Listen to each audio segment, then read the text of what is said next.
Celtic Connections takes place in Glasgow for its 26th year. It is the largest winter festival of its kind and the UK's premier celebration of Celtic music. It brings people from all over the world together to share their love of traditional music. I went along to find out about what it brings to the city. Celtic Connections is one of the largest Celtic music festivals in the world, and it started right here in Glasgow's Royal Concert Hall 26 years ago. It is the largest winter music festival of its kind and the UK's premier celebration of Celtic music. It's a festival that brings musicians from all across the world to this stage here in the UNESCO City of Music in Glasgow. We have musicians from all across Scotland, so it's a supporter of Scottish musicians. It's a supporter of education. We have like 60 workshops taking place across schools, and we also have public workshops happening throughout the festival and 5 large school concerts. And then we have musicians from all across the world, from Tasmania all the way up to the top of Norway, who come and perform in the festival. This year we're partnering with Galicia in Spain, and we have Galician musicians playing throughout the festival and also in our school concerts as well. So kids from across Scotland and people from across Scotland are getting absorbed into all different types of music. I think in my time doing it, I've met people from Brazil, from New Zealand, from Australia, Tasmania, like you name it in the world, I've probably met them. There were some Japanese ones a couple of years ago as well, which was really quite interesting. But yeah, it's just honestly, it's whatever kind of music, wherever in the world, you'll find it at Celtic Connections. Like, I've never experienced anything like this before. It just brings everyone together. It doesn't really matter that there's no language barriers because it's just about the music. So it's amazing that there's just one thing that doesn't really matter where you're from, it just brings everybody together.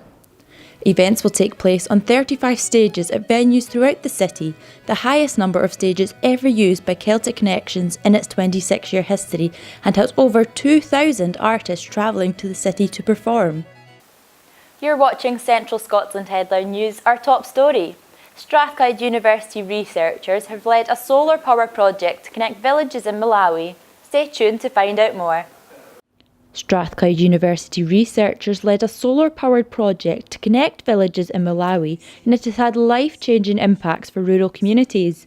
The partnership has been backed by a £600,000 grant from the Scottish Government. So the project installed 4 charging kiosks in the Chikwawa district of Malawi. It enabled wired connections, battery charging and small solar products to be sold. It's brought quite a bit of economic development to the villages. It's also connected schools and healthcare centres in the local communities. It was important, I think, for the people that we were working with in Malawi to try and better understand how to address some of their energy needs. But it's also important for the university because we're trying to translate some of our research thinking that comes from our laboratories and some of our background research, and then try and realise it in much more actioned projects. So we feel that some of the solutions that we've come up for looking at new business models or some new technical solutions, that we've been able to deliver some of those as part of the SOGIRV project, and that's been really helpful, I think, for ourselves to better understand how these things would work in practice, but also for the people who participated in the project. They saw some direct benefit in terms of job creation and better, more secure energy supply. The university has been able to deliver this project and learn how their research works in practice and the benefits it brings. Let's take a look at some local sports now. Celtic captain Scott Brown believes his playing career will be done and dusted when his new 2-year contract extension expires in 2021. The former Scotland midfielder will be less than a month short of his 36th birthday at the end of the deal.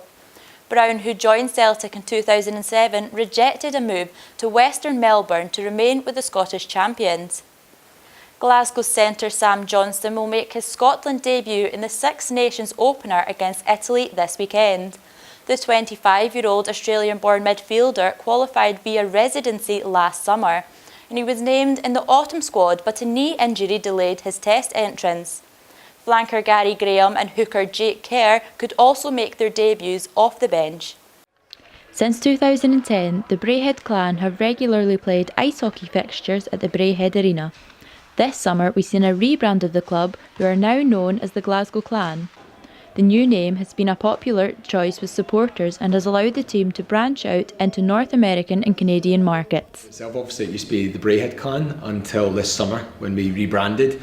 The idea of the rebrand was partly because Braehead's been really important in the title, so people knew where this hockey team was. It's in Braehead Shopping Centre, so people kind of knew where it was. But over the years, we've gone from like 800 fans in season 1 to getting an average of like over 3,000. So the growth was fantastic over those years, and I think it kind of got to a point where we've been talking to the owner for a while about the branding, and Braehead seemed to kind of maybe mask the size of the club. Certainly when you talk to fans of SPFL teams, Clan are of a comparative size to kind of lower end of that league in terms of the season ticket holders, 1,500 season ticket holders. So we felt Glasgow was also something that would help us branding wise market into North America, where there's a lot of Scottish people who love hockey over there. They love Scottish things, there's that kind of crossover. So that's been a huge success for us. Also the main aim was to try and get a wider scope, because you know it's the one area and everybody knows where Glasgow is, so even recruiting a hockey team, it's people go, where's Braehead? And you say it's in Glasgow, so I think that way it's just to make it more global. I think still the Clan, and I think that's the most important thing. The team have now got a head coach from Scotland. Pete Russell, who is also head coach of the Great Britain national team, is well established in the sport and has that strong connection to the city, just like their name. That's all for now in Central Scotland's headline news. Don't forget, if you've missed something or you just want to watch it again, you can find us online and on YouTube. Just search for That's TV Scotland Central. From me and everyone on the news team, goodbye and thank you for watching.